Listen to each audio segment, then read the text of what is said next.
to talk about how to manifest. This is a manifestation crash course, but once you understand how you're designed and how manifestation works, what you're going to find is that you're going to be more equipped to create the life that you desire. But let's go and get started.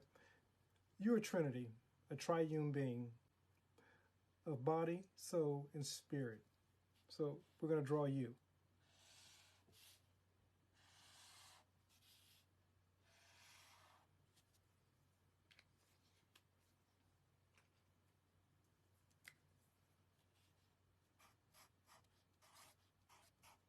This is you.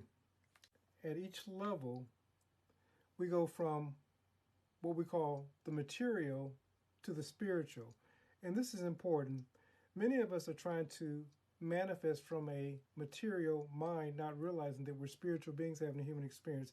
So let's talk about the first aspect of who you are. Now, understand, even though this is the first aspect we'll discuss, it's the lowest vibration of who you are.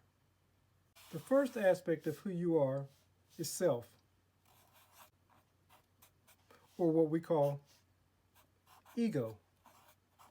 Often we'll say me, myself, and I. This is the 5 sense version of who you are. This aspect of who you are judges according to the 5 senses and deems what's seen at a physical level as reality. So everything you see without, you're seeing that as reality. But in fact, it's a virtual reality, and we'll try to touch on that a little bit later. This is the self that identifies with having.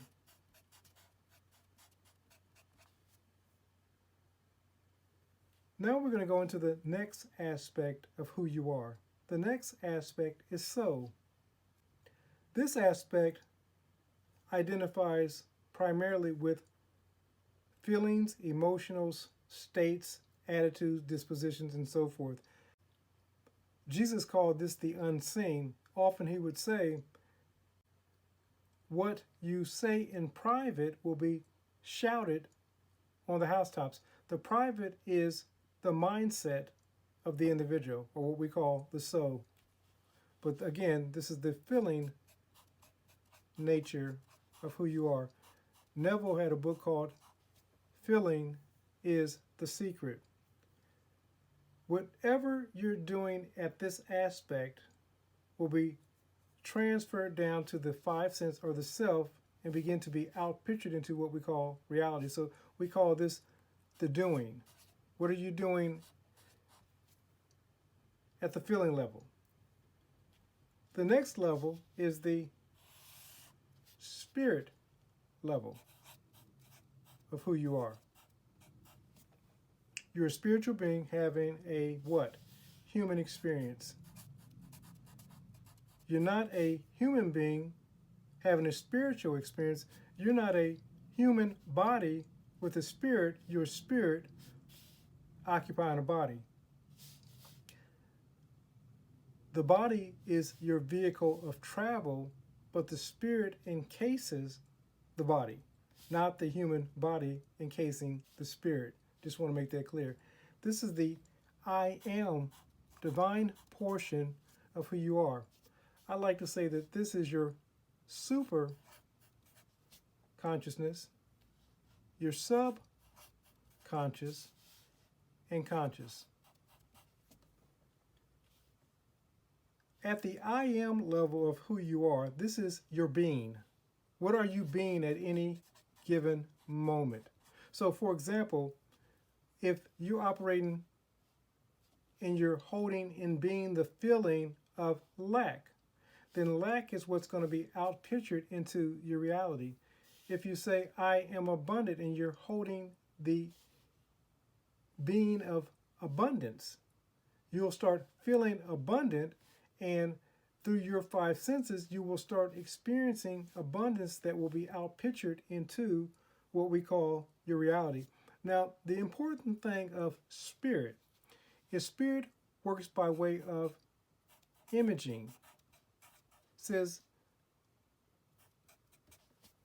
God, I am, created man and woman in his image and his likeness. So likewise, we image, and whatever we're imagining with feelings, we begin to sense that as our reality will begin to be outpictured into the world. So as we begin to imagine from a better state of being, believing that that is our new reality, that's going to begin to be outpictured. One of the important things from operating from spirit is faith.